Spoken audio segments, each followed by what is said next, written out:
आप सभी को राधे राधे, जय श्री कृष्ण।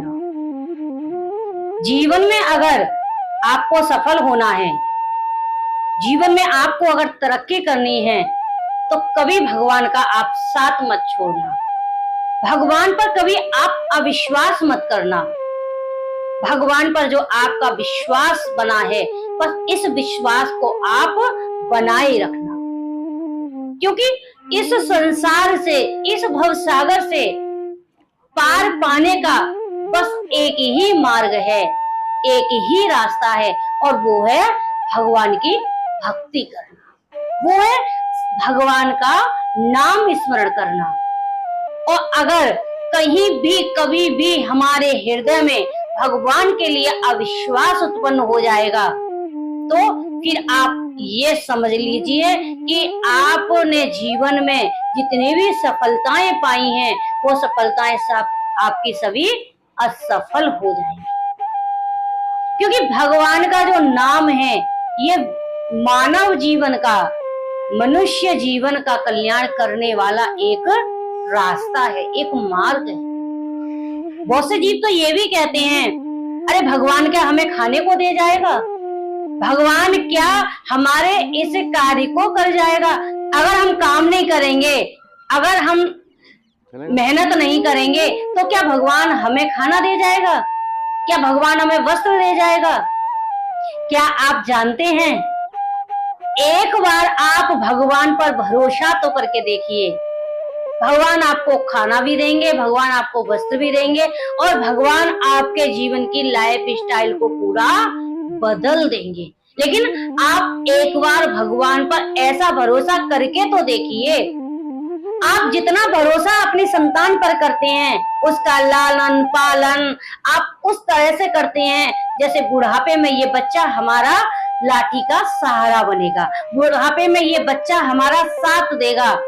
जिस पर इतना हम लाड़ करते हैं, दुलार करते हैं, और वो बच्चा हमें ऐसे समय पर धोखा देता है, वो बच्चा ऐसे समय पर हमारा साथ छोड़ता है जिस अवस्था में हमें उसकी ज्यादा जरूरत होती है। लेकिन एक बात बिल्कुल सत्य है कि आप भगवान पर अगर भरोसा करेंगे, इतना भरोसा यदि आप भगवान पर करेंगे, इतना विश्वास यदि आप भगवान पर करेंगे, तो निश्चित भगवान आपको खाने को भी देगा, और भगवान आपको रहने के लिए और पहनने के लिए सब सुख सुविधाएं आपको भगवान अवश्य देगा। एक छोटा सा उदाहरण, एक जंगल में एक संत कुटिया बनाकर रहते थे, और वह रात और दिन वहां पर नाम संकीर्तन करते रहते थे। ढोलक मजीरा इत्यादि बजाकर भगवान का नाम जाप करना, भगवान का संकीर्तन करना, कभी रामायण का पाठ तो कभी गीता का पाठ, ऐसे ही 24 घंटे उनके आश्रम में हरि नाम कीर्तन, हरि नाम चर्चा होती रहती थी। उसी कुटिया के पास में एक गृहस्थ रहता था, और वो गृहस्थ हमेशा परेशान रहता था कि ये संत महाराज रात और दिन इनके यहाँ ढोल मजीरा मृदंग ये सब बजते रहते हैं, शोर शराबा होता रहता है, और वो इस चीज से बहुत ज्यादा परेशान रहा करता था। अक्सर कोई भी व्यक्ति जब उसके पास जाता था, तो वो उससे ना कोई राजी खुशी पूछना, ना उससे कोई बात करना, केवल उसकी यही शिकायत रहती थी, भैया हमारा घर जो है वो बहुत गलत जगह पर बन गया है। अरे ये एक पास में संत महाराज रहते हैं, उनकी कुटिया बनी हुई है, और रात और दिन वहां पर ढोल मजीरा बजता रहता है, रात और दिन वहां पर भजन कीर्तन होता रहता है, उसकी आवाज हमारे कानों में हर समय गूंजती रहती है। ना तो हमें सोने को मिलता है, और ना हमें यहाँ पर सुख और शांति मिलती है। जब इसी तरह से उनका समय चलता रहा, एक दिन वो ग्रस्त बहुत परेशान हुआ, और वो व्यक्ति गुस्से में आता है और संत भगवान से आकर लड़ना शुरू कर देता है। महाराज आप रात और दिन ये आवाज करते रहती है, साउंड की आवाज होती रहती है, और आपके यहाँ हर समय ढोलक मजीरा मृदंग ये सब बजता रहता है, इससे मैं बहुत परेशान रहता हूँ। क्योंकि मैं काम करने जाता हूँ, मेहनत मजदूरी करने जाता हूँ, जब घर में आता हूँ तो मुझे ये शोर शराबा मिलता है, तो मुझे आराम और मुझे जो है शांति नहीं मिलती। संत भगवान बोले, भैया भगवान का नाम तो सारे संकटों को दूर करने वाला है, भगवान का नाम तो सारे दुखों को दूर करने वाला है, तो फिर तुम्हें भगवान के नाम से अशांति कैसे मिल सकती है? भगवान का नाम तो बड़े बड़े संकटों को काटने वाला होता है, बड़ी बड़ी परेशानियों को काटने वाला होता है। और कितना भी जीव अशांत हो, अगर हरि नाम कीर्तन में वो बैठ जाता है तो उसके सारे संकट कट जाते हैं। वो व्यक्ति कहने लगा, महाराज एक बात बताइए, क्या भगवान खाने को दे जाएगा? अब रातों दिन ये अगर मैं भी इस काम में लग जाऊं तो क्या भगवान मुझे खाने को दे जाएगा? संत भगवान बोले, भैया ये तो तुमने बहुत छोटी बात कही है। भगवान तो हमें हर पल देते हैं, हर क्षण देते हैं। भगवान ने तो पूरे संसार को बनाया है, मनुष्य को सारी सुख सुविधाएं दी हैं। भगवान का ही बनाया हुआ पूरा जगत है जिसमें हम रह रहे हैं। हमें समय पे भोजन मिल रहा है, हमें जल मिल रहा है, हमें सूर्य का प्रकाश मिल रहा है, हमें हवा यानी कि वायु मिल रही है। तो भगवान हमें कब नहीं दे रहे हैं? भगवान तो हर पल हमें देते ही रहते हैं। व्यक्ति कहने लगा, महाराज ये तो सब बेकार की बातें हैं, मैं इन चीजों पे भरोसा नहीं करता। अगर मैं मेहनत ना करने जाऊं, मैं मजदूरी करने ना जाऊं तो मेरे बच्चे भूखे मर जाएंगे, मैं भूखा मर जाऊंगा, मुझे कोई भी एक रोटी देने वाला नहीं है। बिना मेहनत के मुझे कौन क्या दे सकता है? संत भगवान बोले उस व्यक्ति से, ये तुमने जो भगवान के प्रति ऐसी धारणा बना रखी है, ये भ्रम तुम्हारा एक दिन जरूर टूटे। वो व्यक्ति कहने लगा, महाराज अगर मेरा ये भ्रम है तो इस भ्रम को आज आप तोड़ के दिखाइए। संत भगवान कहने लगे उस व्यक्ति से कि 24 घंटे मैं तुम्हें देता हूँ, 24 घंटे में तुम्हें ये पता चल जाएगा कि भगवान तुम्हें भोजन देते हैं या नहीं देते। वो व्यक्ति कहने लगा, महाराज कैसे? कि तुम 24 घंटे के लिए ना तो कोई काम करो, ना कोई मजदूरी करो, और केवल भगवान के नाम का जाप करो और भगवान पे अपना 24 घंटे के लिए केवल विश्वास बना लो। मैं ये नहीं कह रहा हूं कि तुम हमेशा भगवान पे विश्वास करो, लेकिन हाँ 24 घंटे मेरी बात मानकर 24 घंटे तुम भगवान पे भरोसा करके देखो। और अगर 24 घंटे में भगवान स्वयं भोजन लेके तुम्हारे पास नहीं आते हैं, तब तुम मुझसे ये कह सकते हो कि भगवान खाने को नहीं देता, जब तक हम कुछ करेंगे नहीं। लेकिन 24 घंटे तुम भगवान पर भरोसा करके देख लो। उस व्यक्ति ने कहा, महाराज ठीक है, आप कह रहे हैं 24 घंटे में तुम्हारे भगवान पे भरोसा करके देखता हूँ, और जब खाने को मुझे नहीं मिलेगा फिर उसके बाद में क्या होगा? तो संत भगवान ने कहा कि अगर तुम्हें भगवान ने खाने को नहीं दिया और अगर तुम 24 घंटे भूखे रहे तो मेरे यहाँ भजन कीर्तन ये बंद हो जाएगा और मैं स्थान छोड़कर चला जाऊं। अब तो वो व्यक्ति बड़ा खुश हुआ, क्योंकि उसे ये भरोसा था कि 24 घंटे मैं भूखा ही रहूंगा, मुझे कोई भोजन नहीं देगा। अब वो सोचने लगा कि अगर गांव में रहूंगा तो कोई ना कोई मुझे भूखा जानकर भोजन करा सकता है। तो वो वहां से जंगल में, यानी कि जहाँ पर संत की कुटिया बनी हुई थी, वहां से अंदर और जंगल, घोर जंगल था, वो व्यक्ति उस जंगल में अंदर प्रवेश कर जाता है और पूरा दिन उसने निकाला। और जैसे ही शाम के 3-4 बजे वहां से कुछ संतों की टोली निकल के जा रही थी। संतों ने कहा कि पूरी रात हमें यात्रा करनी है तो कुछ थोड़ा सा प्रसाद तैयार कर लें। संतों ने अपनी गाड़ी को लगाया और वहां पर उन्होंने भोजन बनाया, उसी जंगल में भोजन बनाया जिस जगह पर वो व्यक्ति रुका हुआ था। और वो ये सोच रहा था कि मुझे भगवान खाने को नहीं देगा। अब जब वो भोजन बनाया संतों ने, सबने बड़े प्रेम से भोजन किया और वो व्यक्ति छिपके बैठ गया। वह सोचने लगा कि अगर मैं संतों के सामने जाऊंगा तो ये संत भगवान मुझे भोजन खिला देंगे। इसलिए वो व्यक्ति छुप के बैठ गया और छुप के वो सारा नजारा देखने लगा। संतों ने भोजन किया, भोजन करने के बाद में कुछ भोजन बाकी रह गया था, कुछ सब्जी बाकी रह गई थी, कुछ चपातियां बाकी रह गई थी। तो संत ने कहा कि अब इसको कहाँ लाद के ले जाएंगे, छोड़ दो आप यहीं पर, कोई ना कोई जीव अपना भोजन बना लेगा। संत भगवान सभी अपना वहां से चले जाते हैं और भोजन वहीं बना हुआ रखा हुआ है। वो व्यक्ति कहने लगा कि भोजन ये छोड़ गई है संत, लेकिन मैं नहीं खाऊंगा इस भोजन को, मैं 1 से लाख तक इस भोजन को नहीं खाऊंगा और मैं संत को ये दिखाऊंगा कि 24 घंटे हो गए और मुझे किसी ने भोजन नहीं दिया। यानी कि तुम्हारे राम ने, तुम्हारे भगवान ने, तुम्हारे ठाकुर जी ने, तुम्हारी राधा रानी ने मुझे भोजन नहीं दिया। अब वो जैसे ही अब रात होने लगी, धीरे धीरे जब रात हुई तो वो व्यक्ति सोचने लगा कि अगर मैं नीचे रहूंगा तो जंगल में से कोई भी ऐसा जीव आ सकता है जो मेरे ऊपर आक्रमण कर दे। तो जंगली जानवरों से बचने के लिए वो एक वृक्ष पर बैठ जाता है।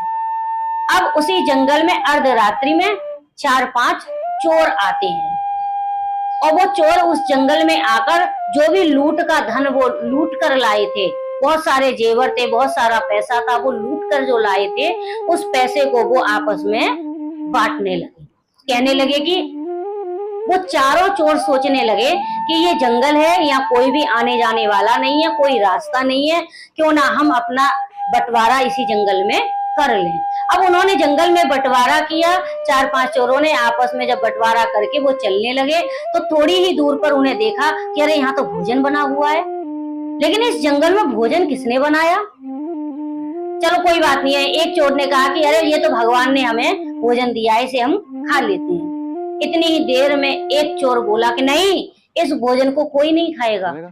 मुझे ऐसा लग रहा है कि हमारे इस जंगल में आने का राज किसी को पता चल गया है।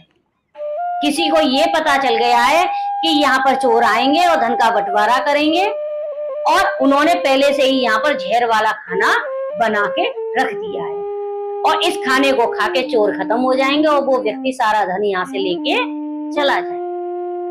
तो चोर कहने लगे ये भी हो सकता है, इसमें कोई दो राय नहीं है। हमें लगता है कि हमारे इस राज के बारे में किसी को पता चल गया है। अब वो सोचने लगे कि अगर ऐसा है तो वो व्यक्ति भी कहीं आसपास ही होगा। अब वो उस व्यक्ति को ढूंढने लगे। अब जिन्होंने भोजन बनाया और जिन्होंने भोजन पाया और जो छोड़ के गए वो तो वहां से चले गए, लेकिन वहां पर कौन था? वो व्यक्ति था जो केवल इसी तलाश में बैठा था कि मैं भोजन नहीं करूंगा। अब चारों चोरों ने उस व्यक्ति को ढूंढ लिया, पेड़ के ऊपर बैठा हुआ है। उसे कहा भाई नीचे उतर के आओ। अब वो डर गया, रात्रि का समय था, कोई उसका हिमाती नहीं था। वो नीचे उतर के आया और जब उतर के आया तो चोरों ने कहा कि ये खाना तुमने बनाया है? उसने कहा कि नहीं, मैंने नहीं बनाया, ये तो कुछ संत आए थे वो बना के। लेकिन किसी ने उसकी बात पे कोई भरोसा नहीं किया। चोरों ने कहा कि इस खाने को पहले तुम खाओ, हम ये देखना चाहते हैं कि अगर तुमने नहीं बनाया है तो ये किसने बनाया है। ये कहीं खाना तुमने हमें मारने के लिए जहर का तो नहीं बना दिया, इसमें जहर तो नहीं डाल दिया?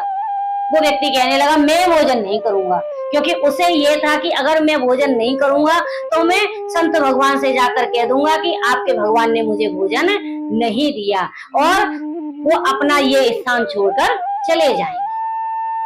चोरों ने कहा क्यों नहीं करेगा भाई? जब वो मना करने लगा, बार बार मना करने लगा, तो चोरों को और ज्यादा विश्वास हो गया कि इस खाने में कुछ ना कुछ मिला हुआ है। अब तो उन्होंने उसे थप्पड़ मारकर, डंडे मारकर और उसे जबरदस्ती भोजन खिलाया, मुंह में ठूस ठूस के भोजन खिलाया और खिला के, और वो बिना खाए चोर वहां से चले जाते हैं कि अगर इसमें जहर होगा तो ये मरमरा जाएगा, यहाँ से जल्दी भाग लो। अब चोर वहां से उसे खाना खिलाकर भाग जाते हैं। अब वो व्यक्ति ना तो उसमें जहर था और ना उसमें कुछ और था, वो तो केवल संतों का बनाया हुआ प्रसाद था। सुबह जब हुई तो वो व्यक्ति सबसे पहले संत भगवान के पास आया। संत भगवान ने कहा कि बताओ बेटा, तुम्हारा पेट भरा या नहीं भरा, तुम्हें भोजन मिला या नहीं मिला? अब वो व्यक्ति शांत हो गया। अब वो कैसे बताए कि मुझे भोजन मिल गया है? और एक बार वो सोचने भी लगा कि मैं यहाँ पर आकर झूठ बोल दूं, लेकिन उसने कहा कि नहीं, जो मेरे साथ में घटना घटित हुई है मैं उसे विस्तार से महाराज जी को बताऊंगा। संत भगवान ने कहा हाँ बताओ, क्या सोच रही हो, क्यों चुप हो? 24 घंटे में क्या भगवान ने तुम्हें भोजन दिया या नहीं दिया? वो व्यक्ति कहने लगा महाराज, आपके भगवान ने मुझे भोजन दिया, और इतना दिया कि मुझे जबरदस्ती मेरे मुंह में ठूस ठूस के खिलाया। मुझे डंडे मार मार के खिलाया, यानी कि आपके भगवान ने तो मुझे मार मार के खिलाया।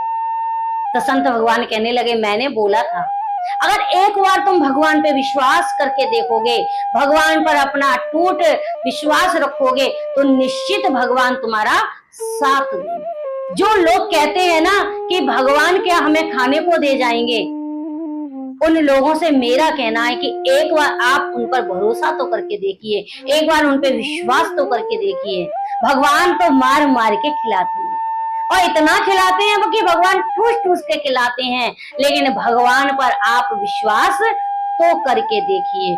अगर आप ऐसा विश्वास भगवान पे कर लेंगे कि भगवान जब तक तू हमें नहीं खिलाएगा तब तक हम नहीं खाएंगे, तो देखो भगवान भोजन की थाली आपके लिए, 56 व्यंजन आपके लिए लेकर आएंगे। तो जीवन में कभी भी भगवान के ऊपर अविश्वास नहीं करना चाहिए, कभी भी भगवान की कृपा पे अविश्वास नहीं करना चाहिए। भगवान पे आपको अटूट जो विश्वास होगा वही भगवान से आपको मिला सकेगा, वही भगवान का दर्शन करा सकेगा, अगर आपके अंदर भगवान के प्रति अटूट विश्वास होगा। इसी प्रकार से कभी भी कितनी भी परेशानी, कितने भी संकट आ जाएं, और चाहे दुनिया उलट पलट हो जाए, लेकिन भगवान से आप अपना विश्वास कभी टूटने मत देना। क्योंकि अक्सर ऐसा होता है कि जीव जब परेशान होता है, परेशानियों में घिर जाता है, तो वो सबसे पहले भगवान को ही आरोपित करना शुरू कर देता है, भगवान को ही कोसना शुरू कर देता है। तो भगवान को कोसना बंद करो, भगवान पर आरोप लगाना बंद करो, और भगवान पर आप अपना विश्वास जमाना शुरू करो। फिर आप देखो कितने आपके जीवन में तरक्की होती है और कितना चमत्कार आपके साथ में भगवान